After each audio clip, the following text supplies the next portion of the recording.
Uma boa tarde a todos. É um prazer estar com vocês na tarde de hoje. Bom, alguns que me conhecem na internet sabem que eu não sou uma oradora tradicional. E eu tenho um mau hábito horrível de conversar com a plateia. Porque eu dei aula à noite muito tempo, e se eu não conversar, o povo dorme.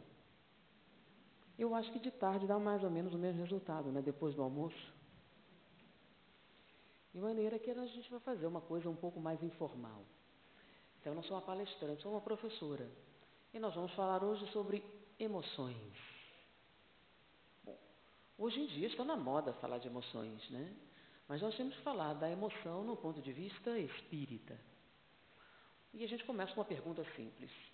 Somos espírito ou somos matéria? Somos espírito ou somos matéria? Tem certeza? Não estou sentindo muito bem. Espírito ou matéria? Somos espírito. Quem sente a raiva, o espírito ou o corpo? Espírito. É o espírito, que não é matéria. É isso? Ué, a pergunta é, somos espírito ou somos matéria? Depois, quem sente a raiva, o espírito ou a matéria?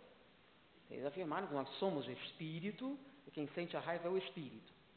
Então, por que quando a gente dá um barbitúrico, um Lexotan, a raiva diminui?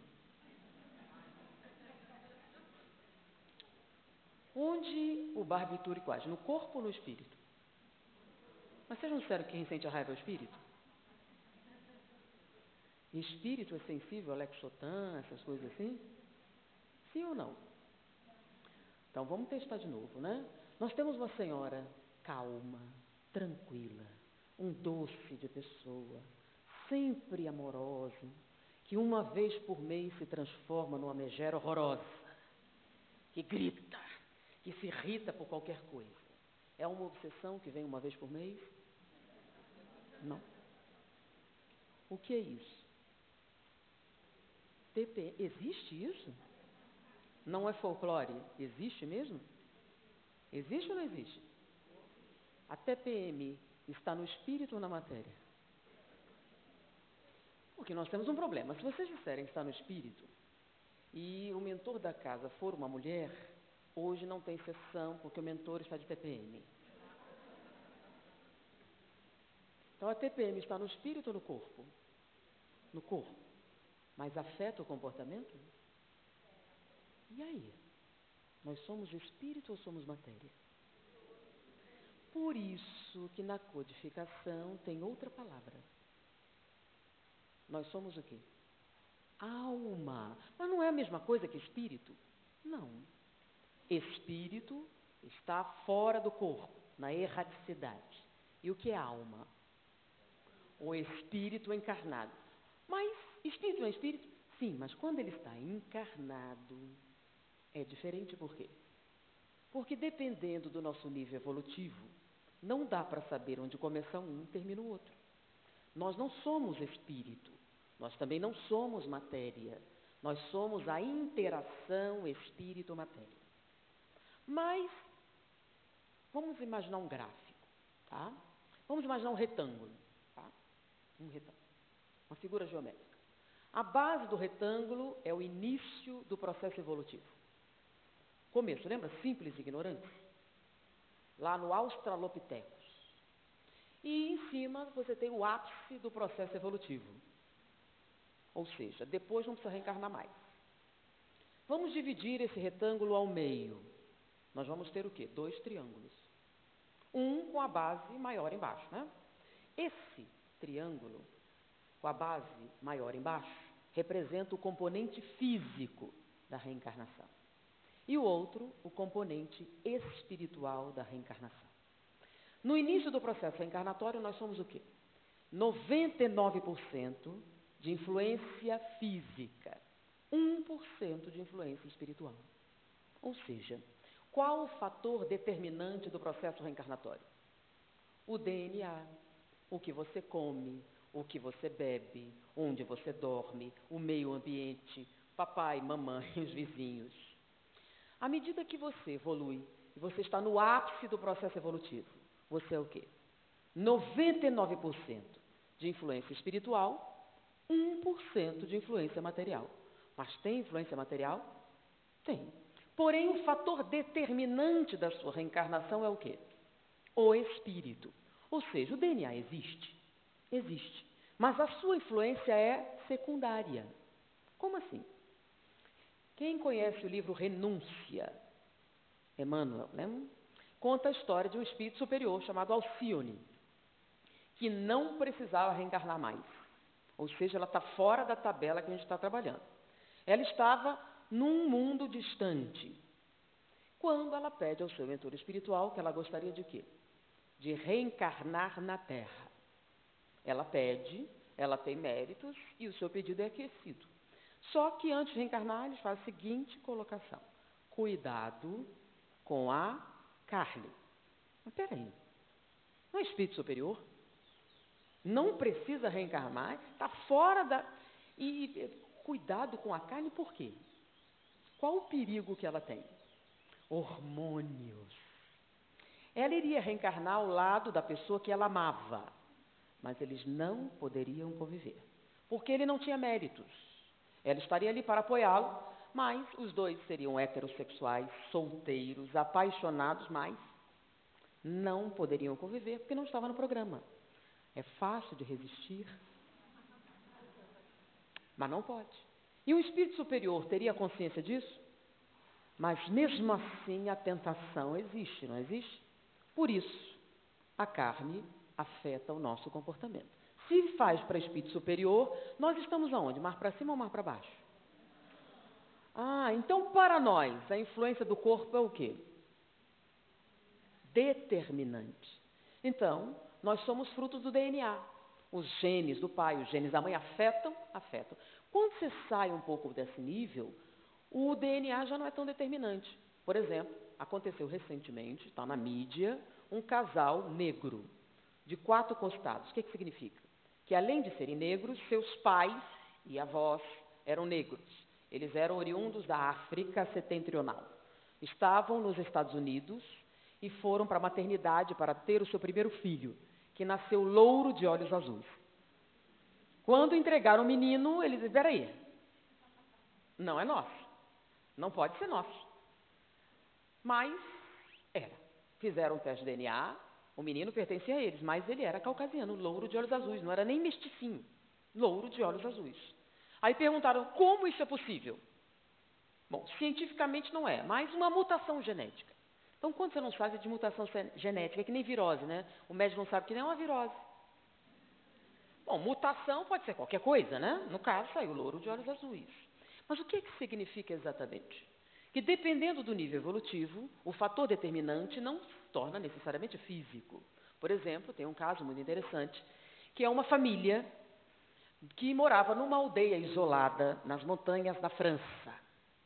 Uma aldeia isolada que, durante o inverno, ficava muitos meses sem contato com a civilização. Uma família de louros de olhos azuis. Os negros podem ser, por exemplo, mestiços, mas louros de olhos azuis são recessivos, lembram? Que aprendemos azinho, azinho. Então, se você é louro de olhos azuis, você tem genes recessivos. Então, o casal era louro de olhos azuis, com 7 filhos louros de olhos azuis, e a mãe estava grávida do 8º filho, que nasceu durante uma tempestade de neve, estando a aldeia isolada. E nasceu uma criança morena, de pele azeitonada, olhos oblíquos esverdeados, cabelos negros e lisos. Antes que vocês pensem mal da mãe, se isso tivesse acontecido, toda a aldeia ia saber.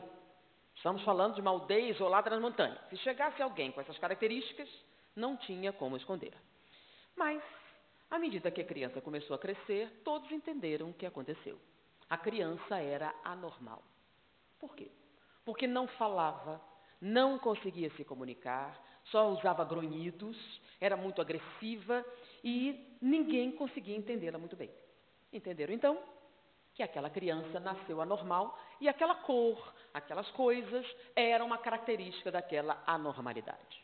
A criança começou a crescer e, num determinado momento, o filho mais velho foi fazer uma visita aos pais. E, chegando na aldeia, a mãe foi conversar com ele. Meu filho, eu sinto que seu irmão é inteligente. Eu sinto a inteligência nele. E ele fica agressivo porque ele não consegue se expressar, ele não consegue se comunicar e ele fica nervoso. Então, não é raiva, ele fica nervoso porque ninguém o entende. Será que ele não é surdo? Eu ouvi falar que em Paris estão ensinando crianças que não podem ouvir. De repente, ele é surdo. Não totalmente, mas não capaz de falar. Essas notícias estavam chegando.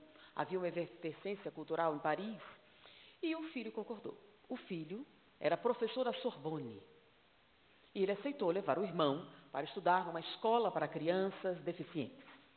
Preparou tudo, levou o menino e esqueceu, arrumou uma governanta, deixou ele lá e esqueceu. Uma noite ele chegou no trabalho e tomou um susto. O menino estava dentro do seu gabinete, debruçado sobre a sua escrivaninha, onde havia papéis inestimáveis. Papiros antigos que ele estava traduzindo, ele era um linguista, escritos em grego arcaico, papéis de filosofia, e o menino podia estragar, e ele foi rápido, mas viu que o menino não estava mexendo nos papéis, ele estava olhando com muita concentração.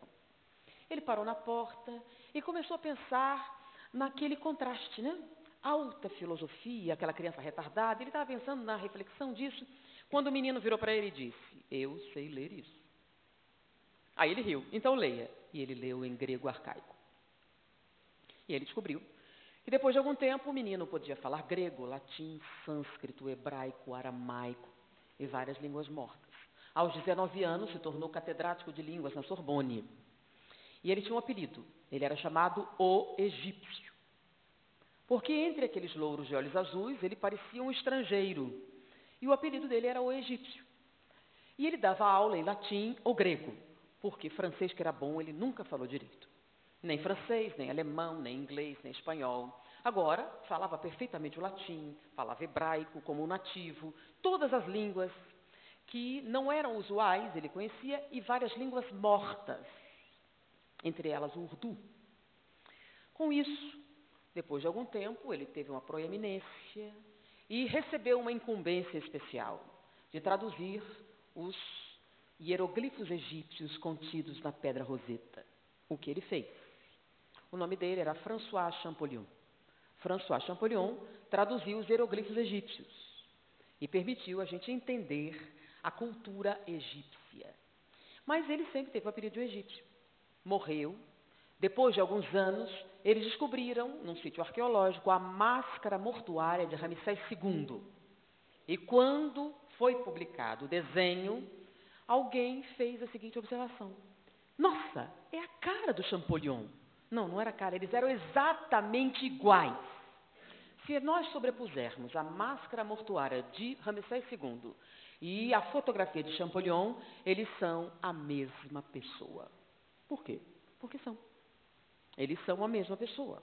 Champollion é a reencarnação de Ramsés II, que veio com a missão de traduzir os hieroglifos egípcios e trouxe as marcas do passado para facilitar o processo. Então, quando ele reencarnou, plasmou naquele corpo as suas características espirituais. Isso é para qualquer um? Não. Depende do quê? Do nível evolutivo. Então, se você está baixo para baixo, você vai ter aparência determinada pelo quê?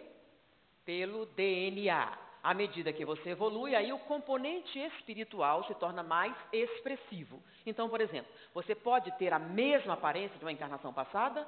Pode. Depende do quê? Do nível evolutivo. Ou seja, a reencarnação é igual para todo mundo?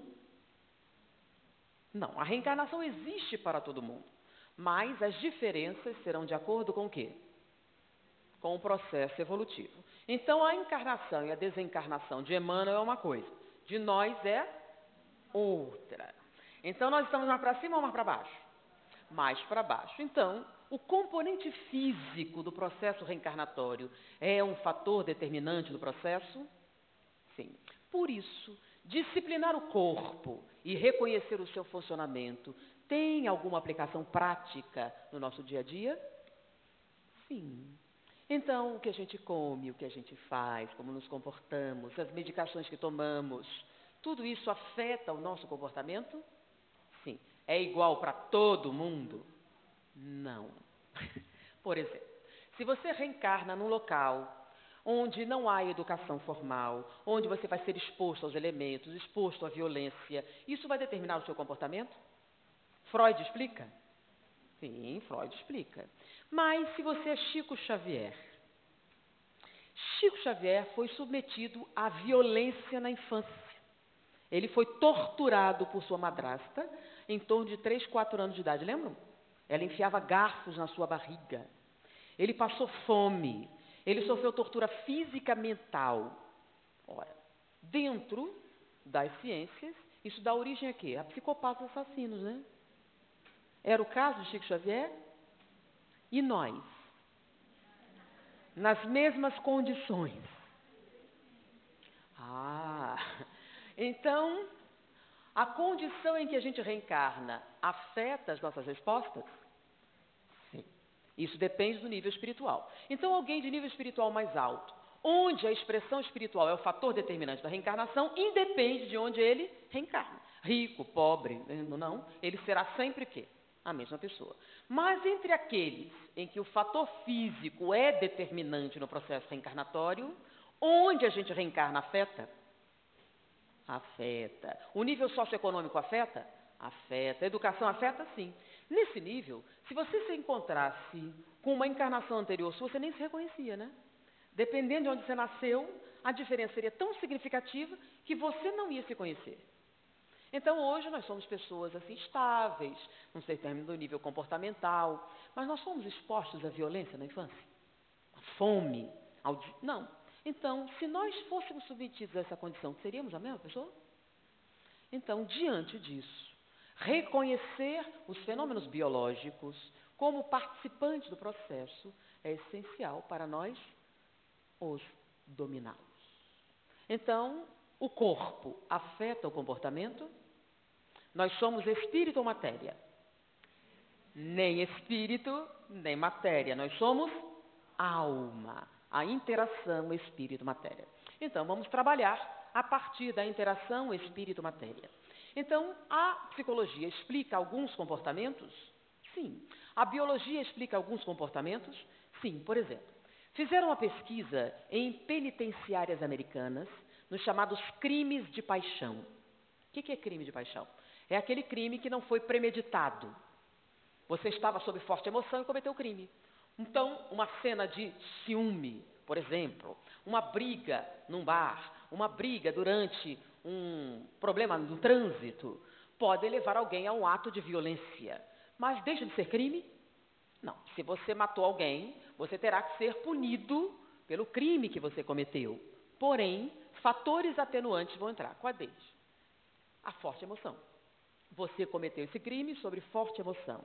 A penalidade é a mesma para aquele que tinha a intenção de matar, saiu preparado para isso e cometeu um assassinato? Não. Porém, quando eles estavam coletando o material entre essas pessoas, eles verificaram uma incidência extremamente alta de uma anomalia genética, chamado homens YY, duplo Y. Eles, em vez de ter um único cromossomo, Y, eles tinham 2. Eles eram X, Y, Y.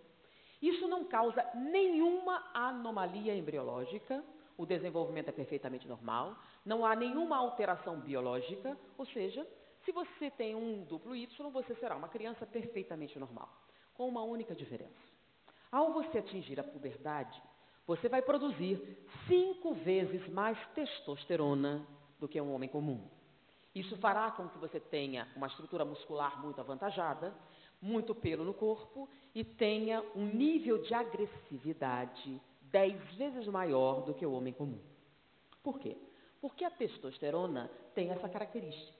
Se você pegar um homem perfeitamente pacífico e der uma dose cavalar de testosterona, a sua irritação vai aumentar. Ou seja, ele vai mudar a personalidade? Não. Mas o seu limiar de tolerância à frustração vai ser muito pequeno, o que fará com que ele perca o controle com muita facilidade. Ou seja, o físico afeta o nosso comportamento.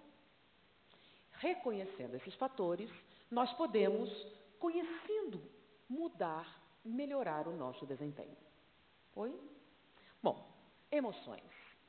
Tem um livro que saiu com bastante popularidade, né? Inteligência emocional. Já ouviram falar?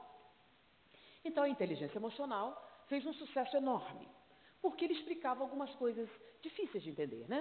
Como alguém com um QI alto, um coeficiente de inteligência alto, lógico, matemático, alguém com capacidade intelectual, com memória, com uma série de vantagens sobre as outras pessoas, não conseguiu o sucesso que se esperava.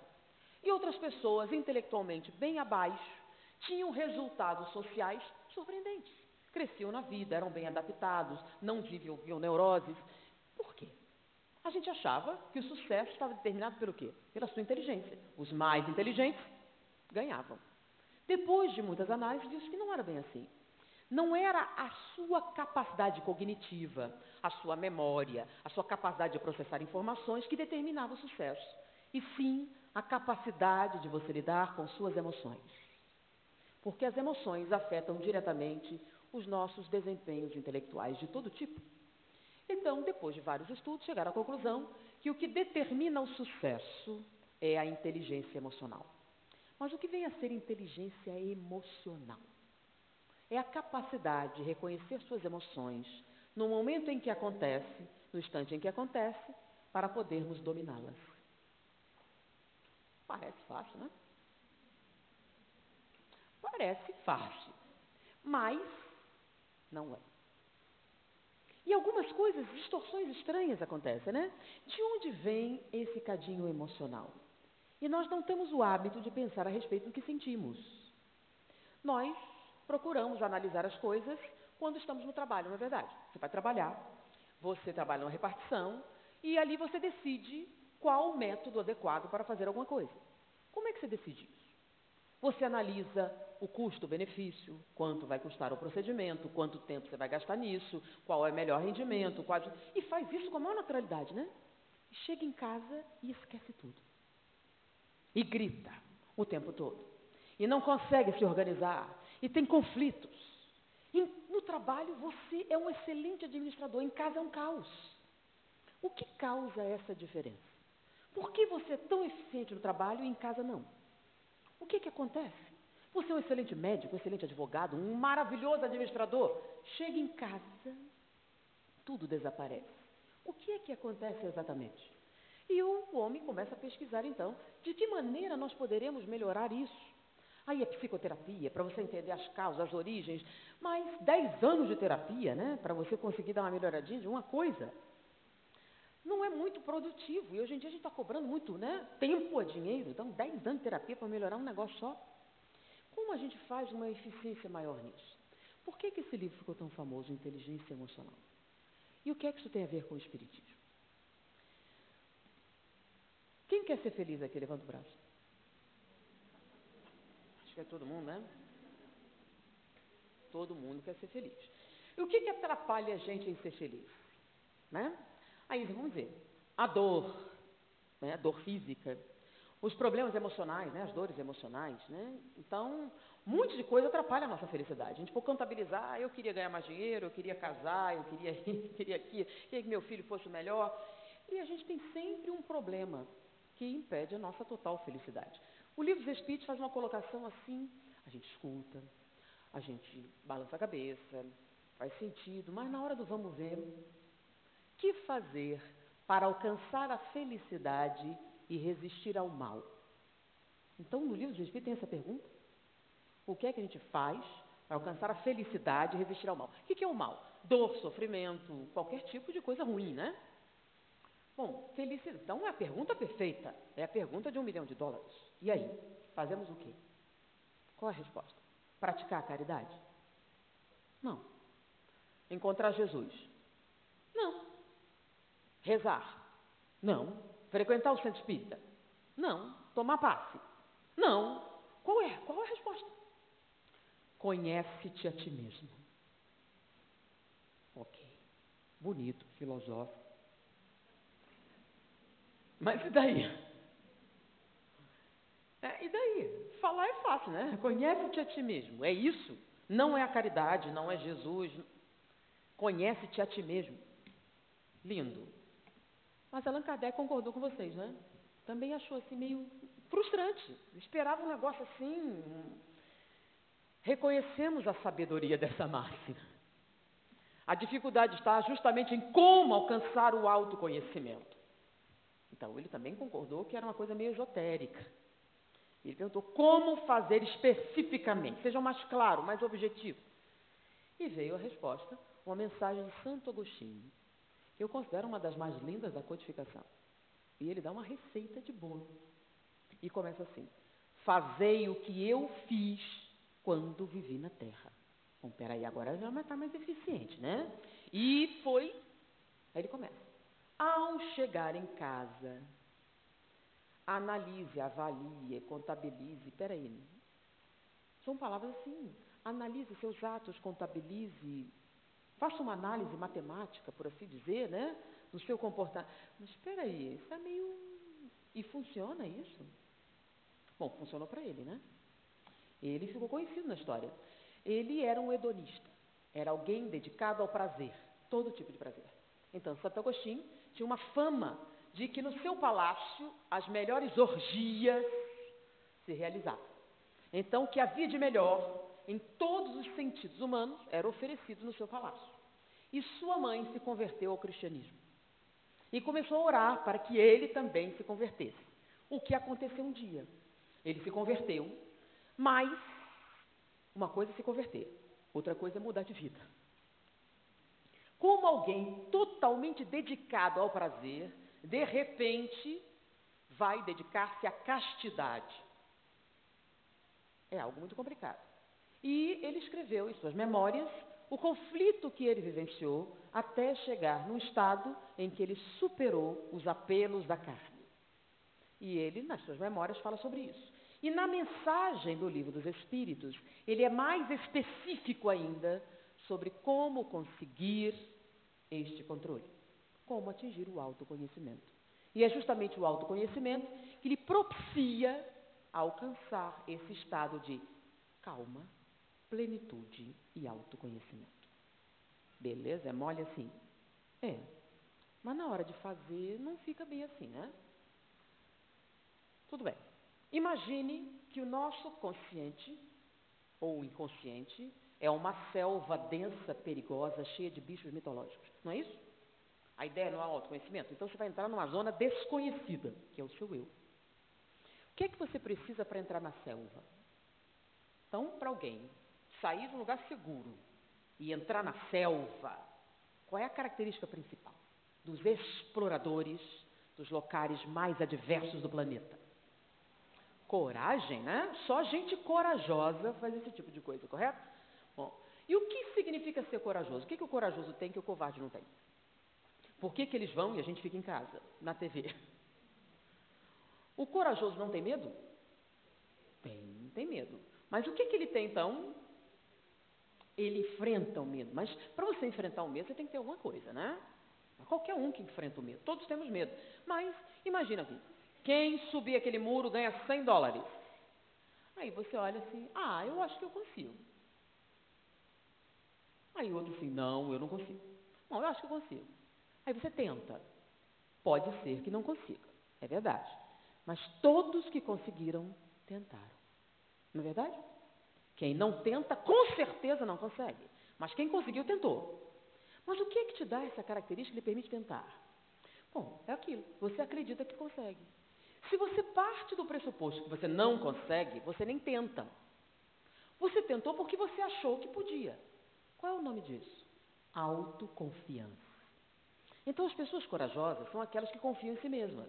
Você acha que consegue e tenta. Quem tenta, possivelmente pode conseguir.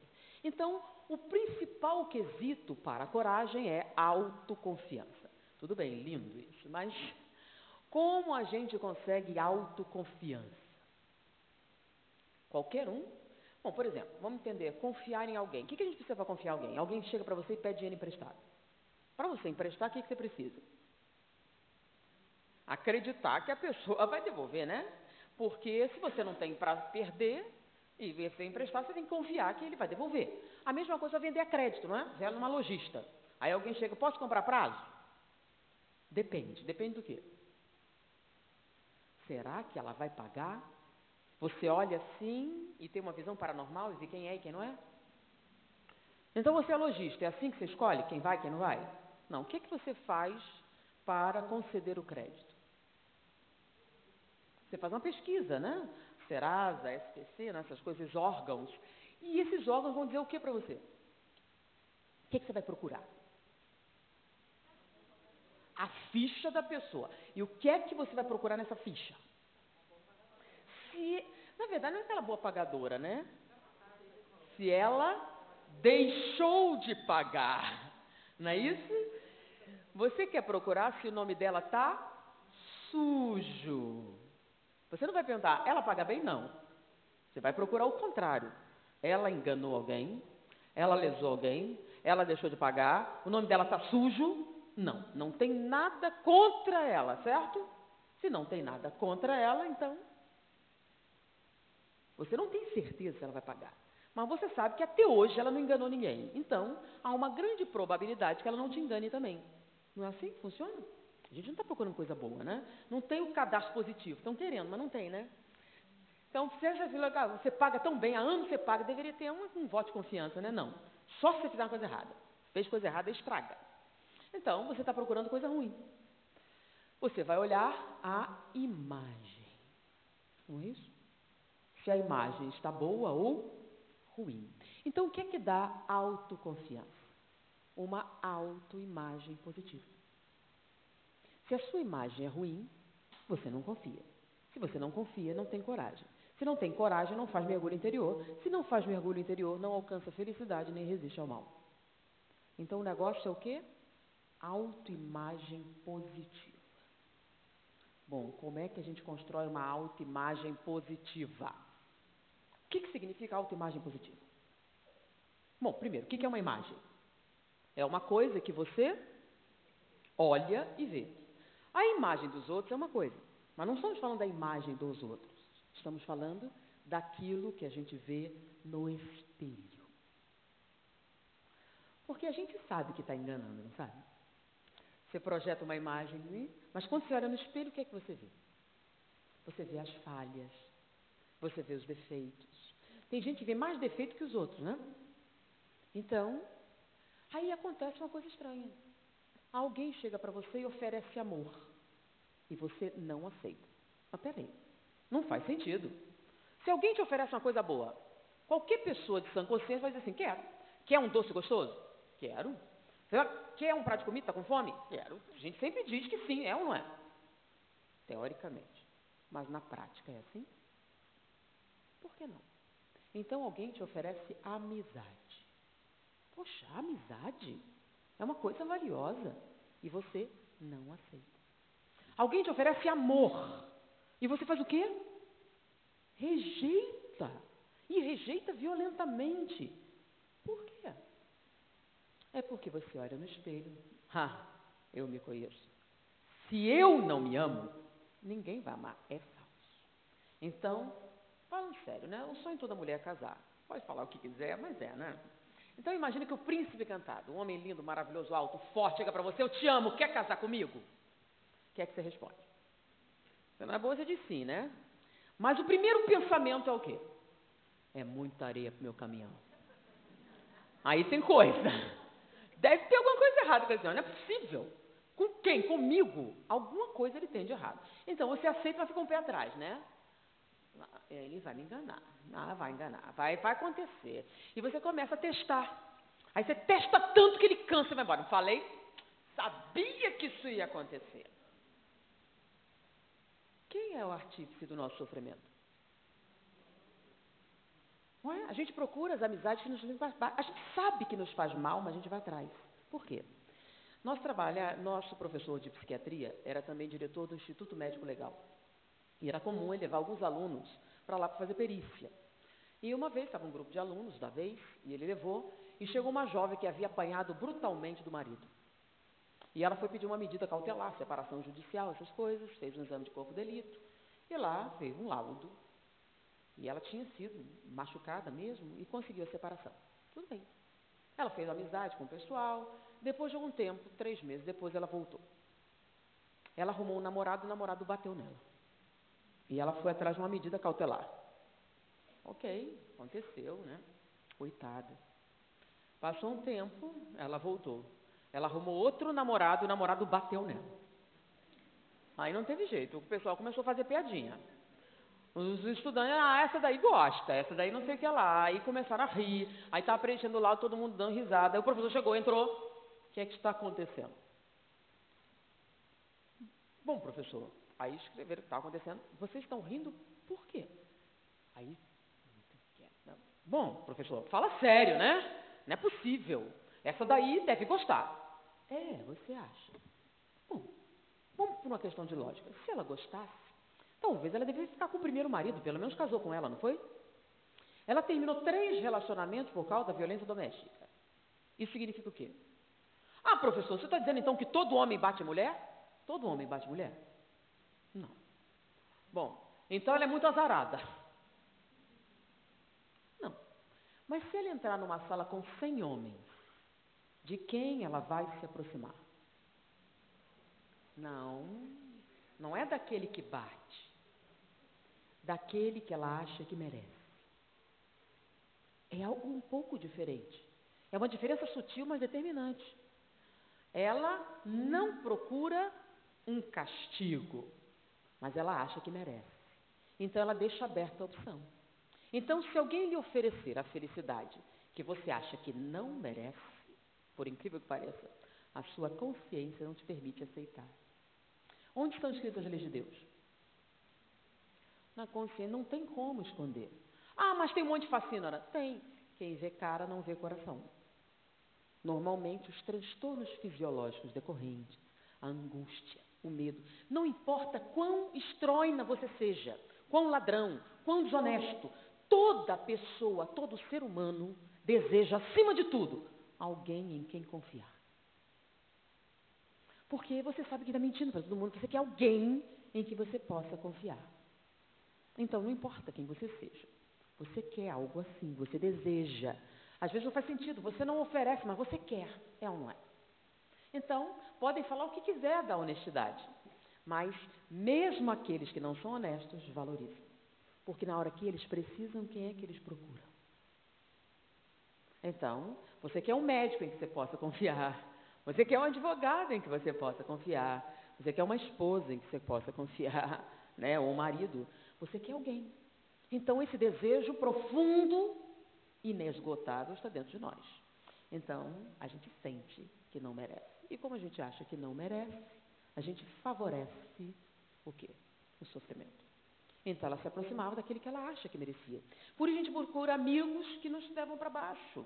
E aqueles que nos levam para cima, nós nos afastamos. A gente não merece isso. Então, alguém chega, ninguém me ama, ninguém me quer. Ora, não será porque você é chata? Não seria uma explicação?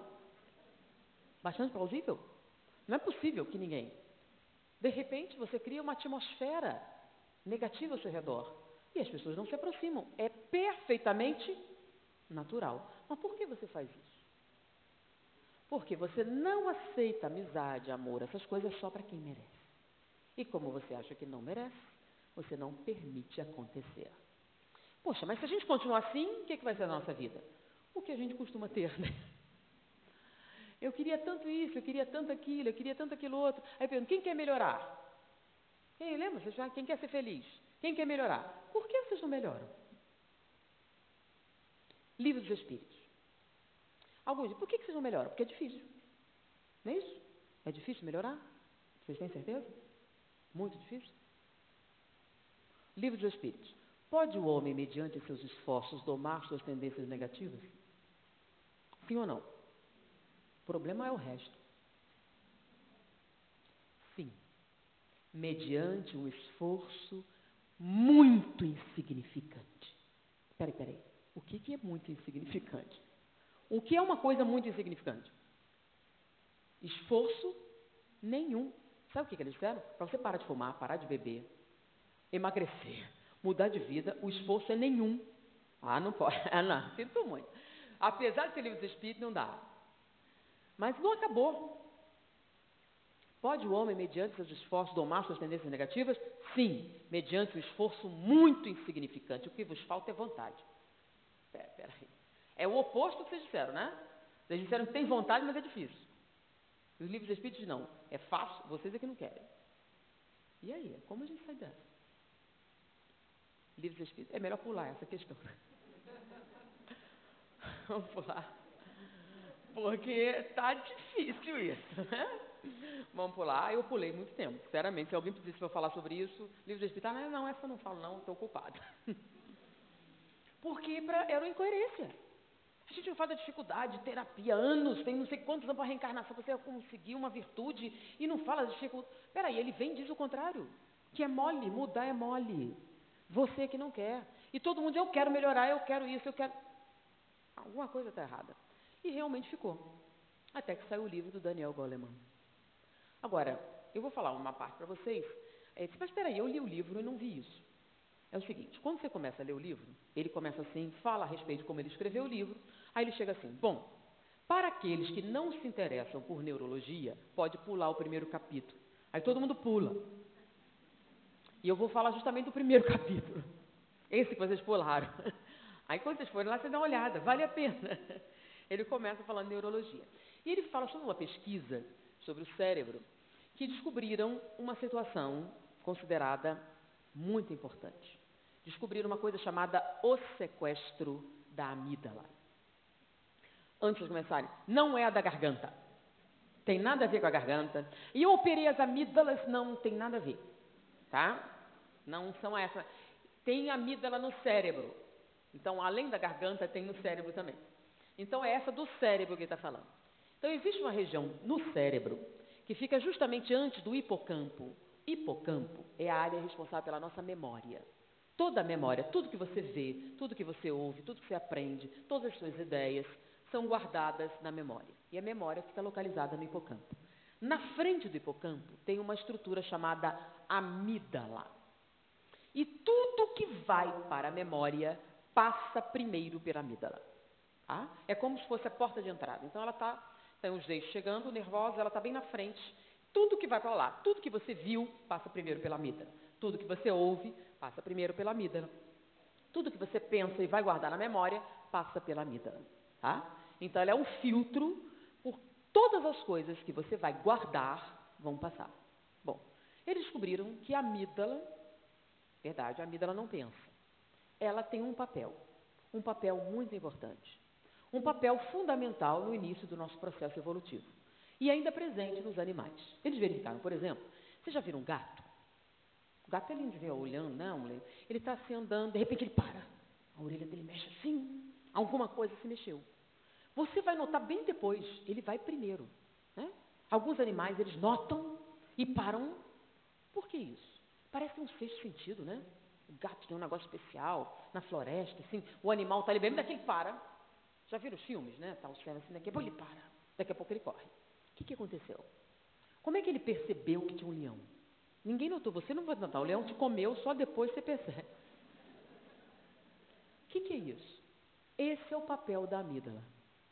A amígdala não pensa, a amígdala não raciocina. A amígdala reconhece padrões. O que é isso? Tá? Você viveu uma experiência, um cenário. Passou ali, não morreu? Ok. Fez de novo, não morreu, é seguro. Então, se você repete uma experiência algumas vezes e não houve nenhuma consequência drástica, o que a amígdala entende? Este é um cenário seguro. Então, está tudo verdinho, verdinho. Verdinho é seguro. Você viu um ponto vermelho. Oh, meu Deus, pode ser uma cobra? Se você pensar isso, já morreu. Que a cobra te pegou. Não é isso? No momento que você vê uma cobra, você tem que pensar, será que é venenosa? Qual o procedimento se você quiser sobreviver ao encontro com uma cobra? Sério. Você tem que pular para trás. Depois você vai ver se é venenosa, se não é. Seguro, morreu de velho. Então, se você topar com uma cobra, não fica pensando, será que é? Não, sai fora. Depois, se estiver fora do caminho, aí você dá uma olhada. Mas para fazer isso, tá? Você pode pensar muito a respeito? Pensar, você vai ter que processar muitas coisas. Então, você tem que reagir. E tem que reagir rápido. Então, você não pode ficar pensando a respeito. O papel de fazer isso é da amígdala. Então, quando a amígdala reconhece um cenário diferente do usual, um cenário que sai fora da rotina, ela dispara um processo que ficou sendo conhecido como o sequestro da amígdala. O que é que ela sequestra? Não é ela que é sequestrada não, tá? É ela que sequestra. Ela é o agente do sequestro. O que ela sequestra? Sequestra a sua inteligência. Como assim? Sequestra seu raciocínio. Não é para pensar agora, minha filha, é para correr. Não pense em nada. Se pensar, você morre. Corre. Então, nós temos o hábito de pensar, né? Ah, meu Deus. Não, não pode. Nesse momento, não tem direito de pensar. Então, o que a amígdala faz para você não ficar perdendo tempo? Ela rouba a energia do lobo frontal e, nesse momento, você tem uma descarga de adrenalina. Uma descarga de adrenalina forte que tem por objetivo fazer você o quê? Reagir. Então, o coração dispara, começa a bater. Para quê? Para jogar sangue para os músculos. Você tem vasoconstrição periférica, você empalidece. Os músculos se enchem de sangue, rouba o sangue das vísceras. Com que objetivo? Corre. Então, você vai ter o melhor rendimento para pular, para correr, tá? Para gritar, se for o caso. Para gritar que é agudo assim, que você tentando, isso não dá. Agora, quando você está em pânico, sai um grito maravilhoso, incrível, com uma potência fantástica. Isso é um trabalho da amígdala. Isso é importante? Quando você estava na selva, era questão de sobrevivência. Né? Imagine, nós éramos os mais frágeis Não temos garras, não temos pelo, não temos força física, não temos nada.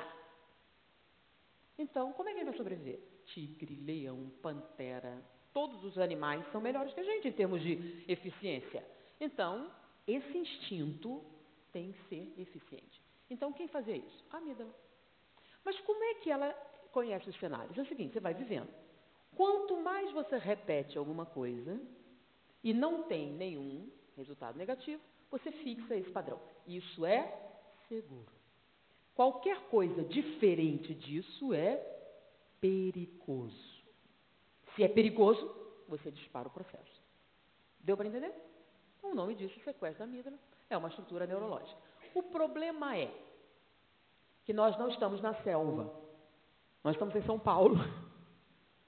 E São Paulo é um estado com uma densidade populacional grande, não é? E nós vivemos em cidades. Vocês estão no ABC. E aqui a gente continua com a amígdala. Só que não tem pantera, não tem tigres, não tem nada. Não, mas tem caminhão, tem automóvel, tem bala perdida. Então, continua valendo a amígdala? Continua valendo. O problema é, antigamente, quando a gente vivia na selva, os cenários variavam muito, não variavam? Primavera, verão, outono, chuvas, nós éramos coletores, nós analisávamos o cenário. E hoje é assim? Não. Hoje você mora num apartamento e você tem o seu emprego estável que você conseguiu mediante concurso e você está há 30 anos. Então, você tem que sair cedo para poder não pegar um engarrafamento grande, você sai às 5 da manhã, você levanta às 5, toma banho, escova os dentes, toma o seu café, naquele pãozinho que você já gosta, já comprou, já está tudo preparado, você toma, você tem um tempo restrito, aí você vai para o ponto de ônibus, espera a sua condição, você pega, chega no seu trabalho, oi fulano, oi cicrano, você que senta no seu cubículo, faz o mesmo serviço que você faz, sai, cumprimenta as mesmas pessoas, igualzinho, pega o mesmo caminho e volta para casa. Todo santo dia, 30 anos. Aí um dia, você tem um pequeno problema. Você não sabe o que aconteceu, foi um blackout, atrasou, perdeu o sinal, ele chegou, atrasou, o ônibus atrasou. E seu coração dispara. Você começa a ter dificuldade para respirar. Você passa muito mal. Você chega no trabalho, está alterado. Você tem alterações e você não sabe o que é. Você tem tremores, você se sente mal. Está quase tendo ataque cardíaco. Por quê? Porque o ônibus atrasou? Não, claro que não. Não foi isso. Aí chega alguém novo, né? Novo. Veio de outro local. E disse, gente, eu queria propor uma mudança. Como uma mudança? Não, uma mudança de metodologia. Mas como? Há 25 anos a gente faz desse jeito e... Não, deixa eu explicar um negócio mais vantajoso. Que história é essa? Vantajoso como? Em que circunstâncias? Quase tendo ataque cardíaco. Por quê? Porque vamos fazer um negócio diferente? O que aconteceu? Você sofre das faculdades mentais? Você tem algum problema? Ou quando você está em casa, no casamento, tem 20 anos. Meu bem, vamos discutir a relação. Agora não posso. Não posso ter um compromisso inadiável, não dá, não tem jeito. E ele sempre tem um compromisso inadiável. que aconteceu? Qual é o problema? Então, você está sofrendo. A sua vida é insatisfatória. O que você está fazendo hoje te leva onde você quer chegar?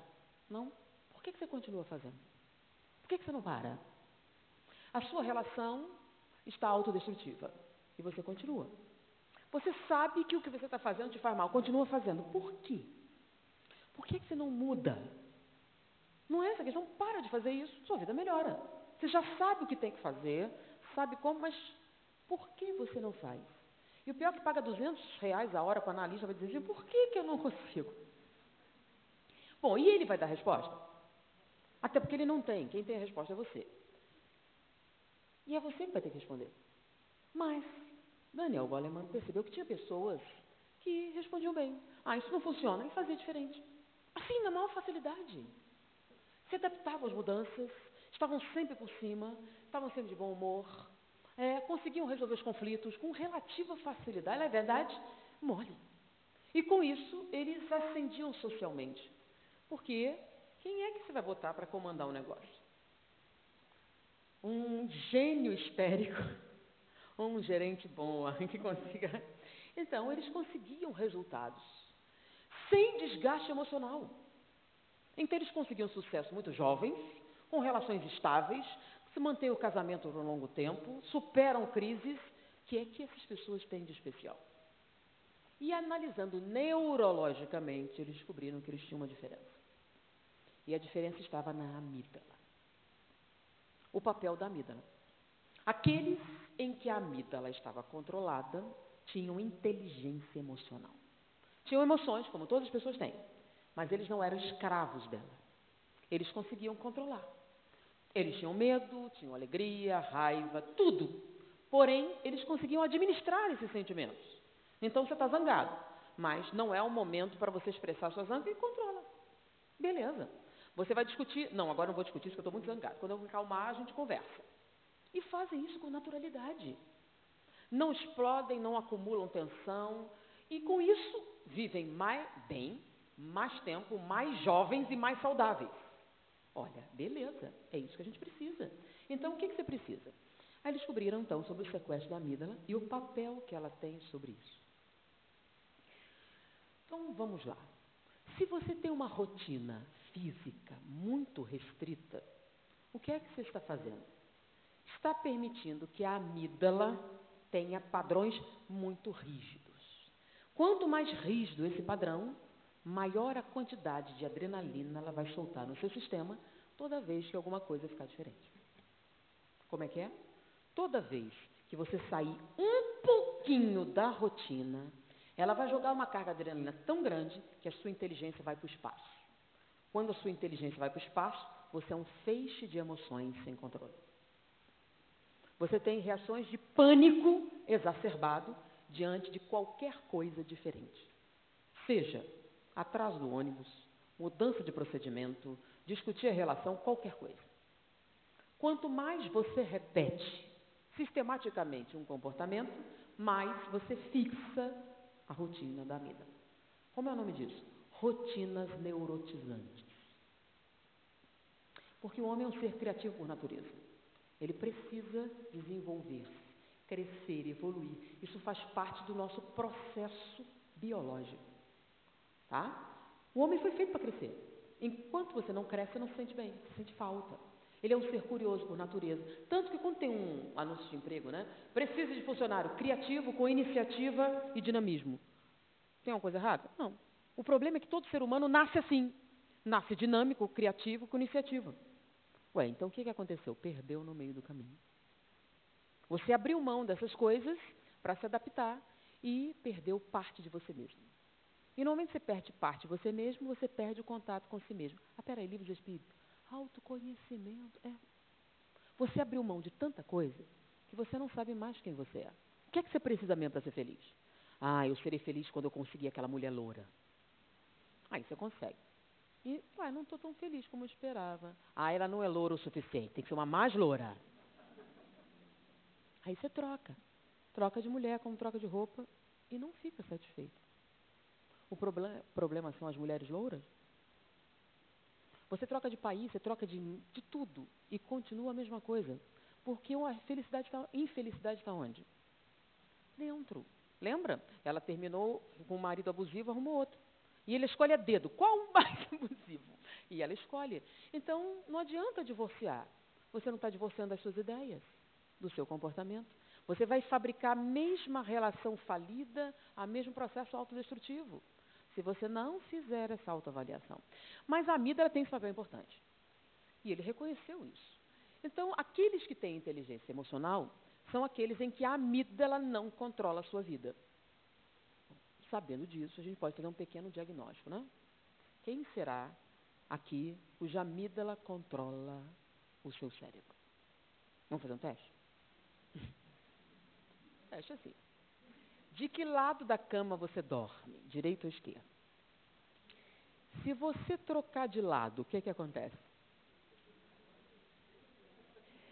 Se você não pode dormir, isso é muito sintomático. Qual é o problema com o outro lado da cama? Tem algum motivo lógico para você não poder dormir se trocar de lado?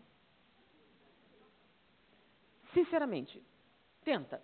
Não tem nenhum. Se dormir de lado, você não consegue. Você fica angustiado, você fica se sentindo mal. Você não sabe o que é. Falta de ar, uma coisa ruim. Essa coisa ruim é a amígdala.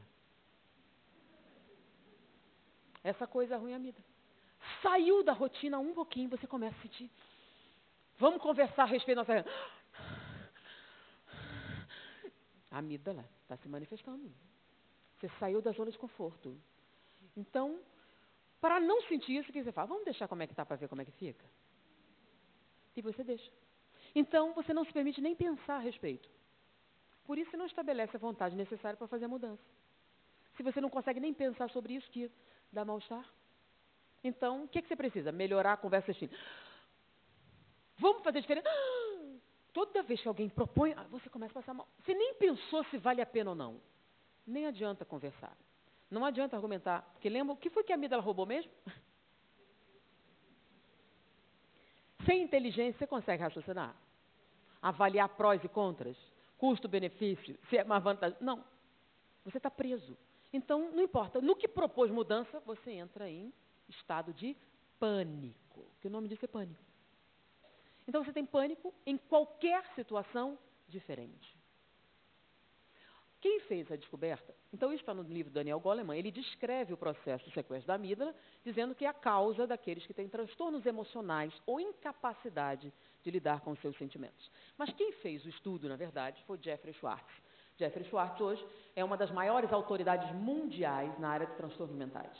De tal maneira que ele está na Organização Mundial de Saúde como referência no transtorno obsessivo-compulsivo. Porque ele foi capaz de desenvolver um tratamento eficaz para o TOC, transtorno obsessivo-compulsivo, que antigamente não tinha nenhum tratamento, não tinha cura, nem as medicações faziam efeito significativo. E ele não só reduzia as respostas, como ele encontrou pacientes em que houve total remissão dos sintomas. Como? Então, ele, juntamente com alguns físicos, descobriu o funcionamento do sequestro da amígdala e começou, então, o seguinte trabalho.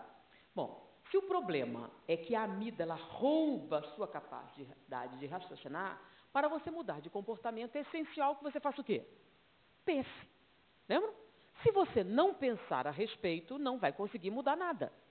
Então, eu tenho que fazer com que essa capacidade de pensar sobre você mesmo, sobre as suas emoções, sobre o seu comportamento retorne.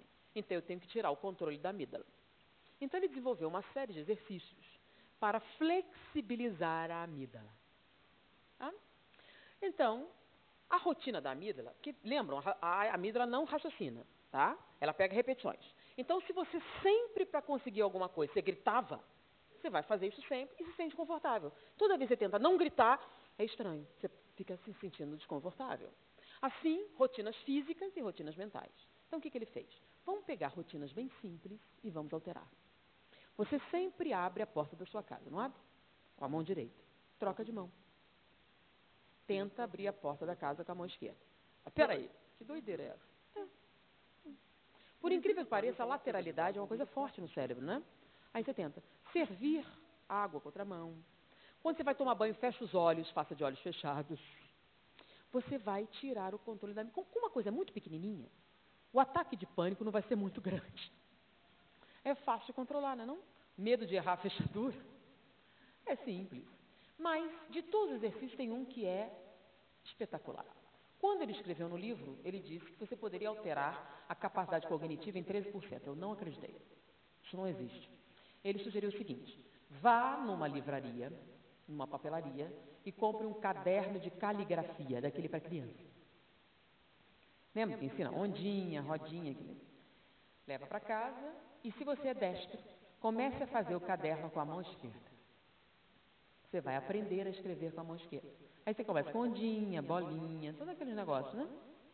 Ele diz que à medida que você começa a exercitar isso, a amígdala fica louquinha. Ela fica louca por quê?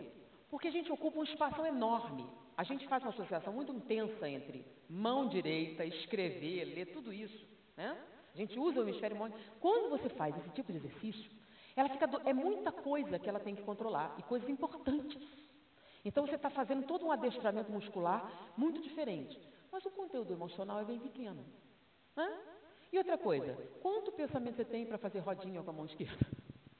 Né? Não tem que pensar muito. Então você consegue, mesmo com adrenalina alta, fazer as rodinhas. É uma questão de você querer, né? Faz a rodinha, aí faz as coisinhas. Então é uma coisa muito simples, você precisa pensar muito. Mas à medida que você começa a exercitar, a amígdala começa o quê? Ela está muito ocupada criando novos padrões, muita coisa. Então vai vazar outras coisas, né? Ela vai começar a dar importância àquilo e vai soltar coisas menos essenciais. Por exemplo, suas emoções com relação a procedimentos psicológicos. Ó, um procedimento psicológico não é uma ameaça direta à sua integridade física, é? Não, mas usar a mão direita é.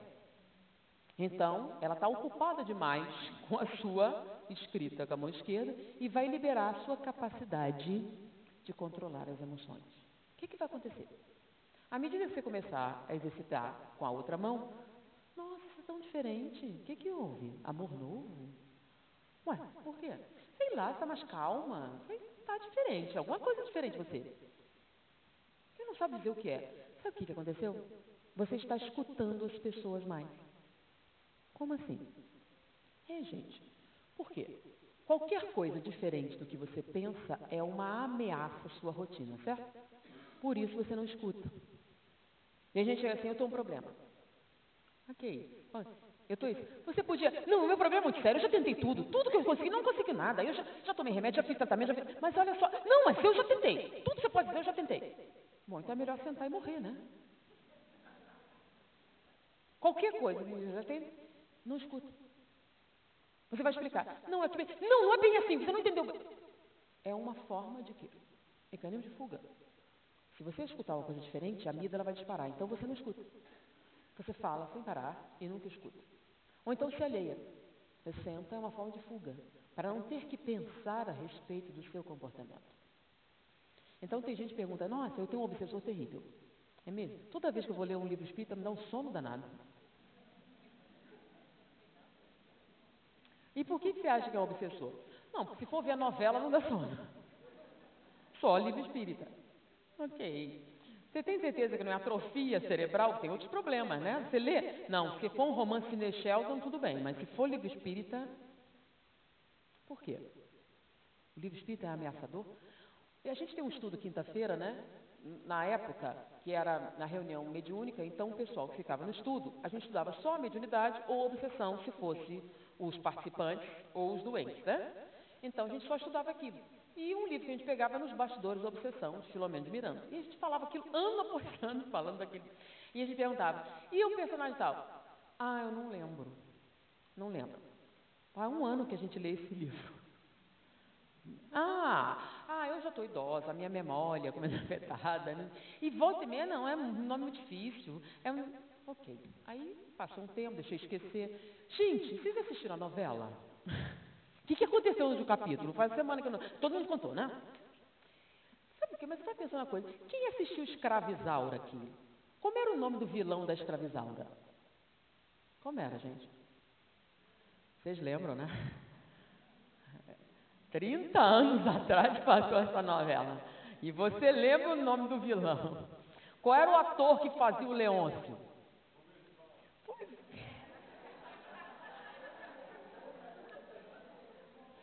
30 anos atrás passou essa novela. Agora, o livro que leu na semana passada, já esqueceu. Repete várias vezes. Por quê? É a memória que está ruim? É porque a informação dos bastidores da obsessão é ameaçadora para a amígdala.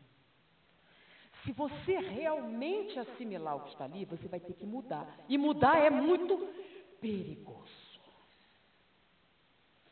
Pensar sobre isso é muito perigoso. Sentir isso é muito perigoso. É melhor deixar como é que está para ver como é que fica. Então, o que você faz? Não lembra. Para não ficar ansiosa. Para não ficar pensando. Para não ter que mudar.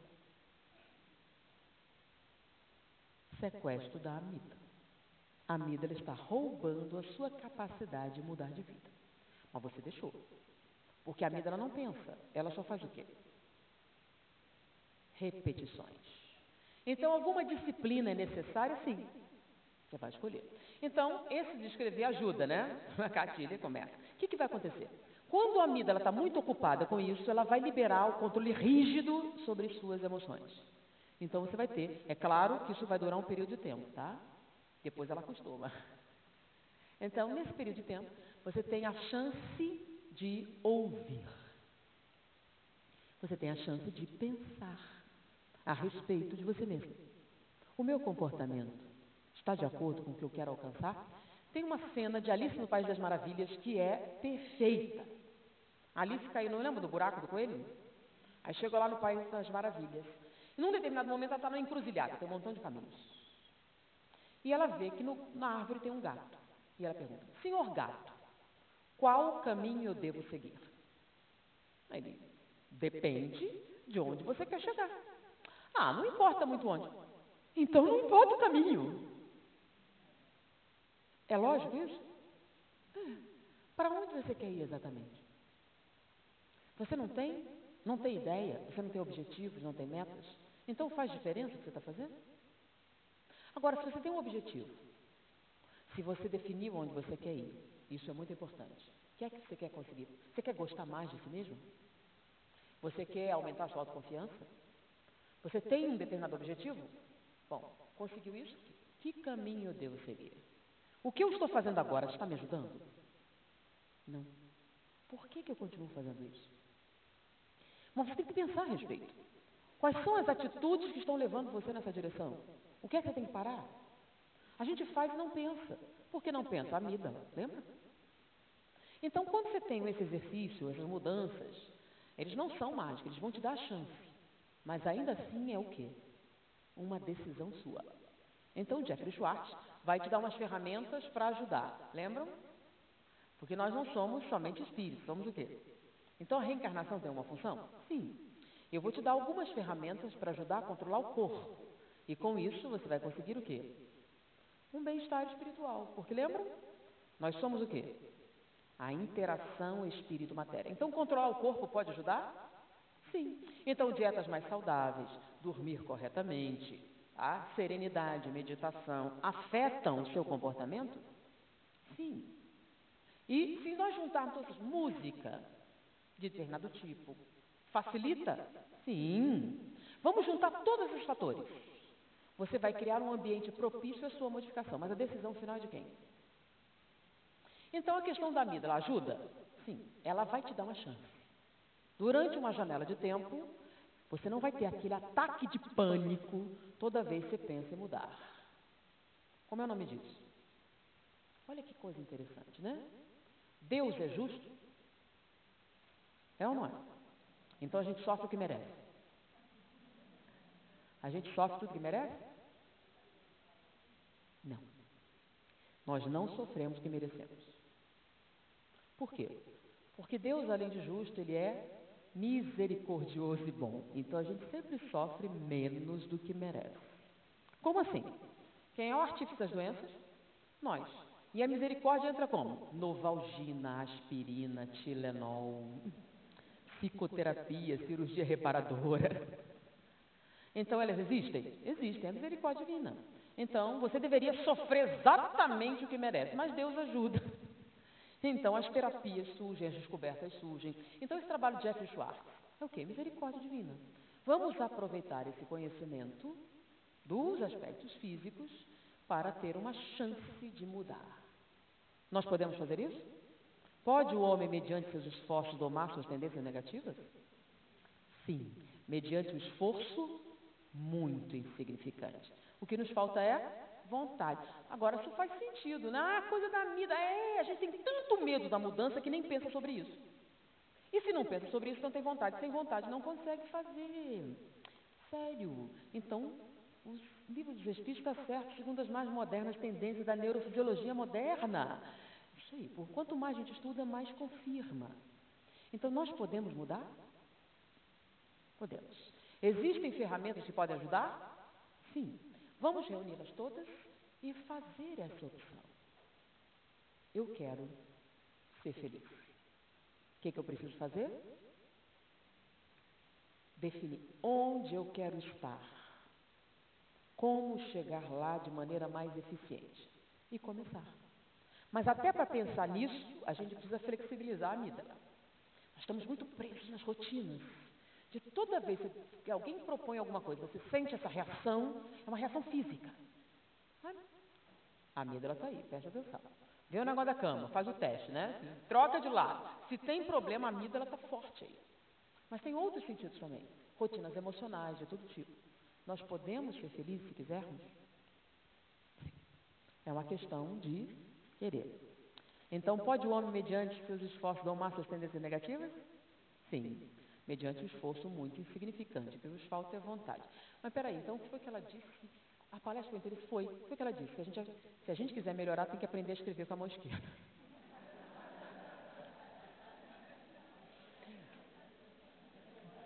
Sério? Sério? Foi isso que ela disse? Bom, foi mais algumas coisas, mas isso vai ajudar bastante. Tudo bem, não deixa de ser, né? Mas, para a gente marcar a mensagem final. Vamos lá. O que fazer para alcançar a felicidade e resistir ao mal? Um sábio da antiguidade evoluiu disse: conhece-te a ti mesmo. Reconhecemos a sabedoria dessa máxima. A dificuldade está em como alcançar o autoconhecimento? Fazei o que eu fiz quando vivi na Terra. E tem lá uma receita. Quem quiser, está disponível no Livro do Espírito, tem na livraria, né? Preço razoável. Tem gratuitamente na internet. Inclusive, tem uma instituição em São Paulo que distribui gratuitamente para aqueles interessados o Livro dos Espíritos. Foi um prazer estar com vocês. Muita paz.